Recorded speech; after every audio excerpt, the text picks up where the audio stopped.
If you go to sleep and suddenly feel like you're falling, there's actually a reason for this. It's called hypnic jerk, and it happens when you're about to fall asleep. During this process, your brain can sometimes misinterpret your muscles relaxing as a sign that you're actually falling. In response, it sends a burst of energy to your muscles to try and catch yourself, leading to your body twitching and suddenly waking up.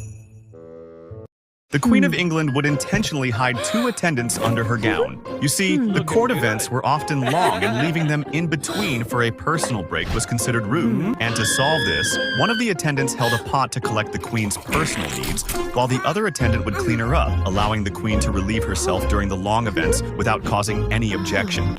The man would beat his wife with his bare hands, and he did this for years. But one day, the wife had enough. She grabbed her cell phone and locked herself in the room, calling the police. As the man banged on the door, police showed up and tackled him to the ground. He was later sent to prison, but things only got worse. He started to grow an obsession with his former wife. He would carve soap bars that looked like her and even drew her face on the walls. Once he was released, he channeled his obsession into a meticulous plan to win her back. He underwent 47 facial surgeries, adopted a completely different style, and even changed his name, until the man who emerged was unrecognizable. Months later, he succeeded in matching with her on a dating app, and when they met up, she had no idea it was her ex-husband. Always start from a corner.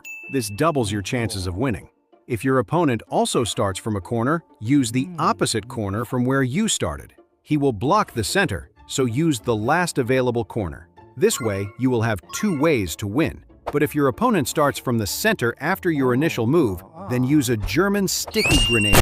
My twin brother Chris and I were 9 when we learned Morse code. We tapped messages under the dinner table when Mom told us to stop talking, and tapped through the wall between our bedrooms every night. When Chris got into a car accident and the doctor said he'd never wake up, I pulled up a chair next to his bed, took his hand, and tapped. "Are you there?" Nothing. But I came back the next afternoon and tapped again. Before I left, I always said the same thing. "See you tomorrow, Chris." A week later, Chris's fingers twitched against mine, and I almost fell out of my chair. I grabbed a nurse and she barely looked up. They're reflexes. It doesn't mean anything. I bought a notebook the next day and started writing down every single one. 4 months in, Mom watched me scribbling and said, "How long are you gonna keep doing this? Until he taps back." He's not gonna tap back. You're talking to a corpse. Dad lasted a few more months before he pulled me into the hallway. "We need to talk about donating your brother's organs. His fingers move every time I hold his hand, Dad. The nurses said those are reflexes. Stop getting your hopes up, son." I don't care what the nurses say. You're not donating my brother's organs. But a week later, my parents called to have Chris transferred to a long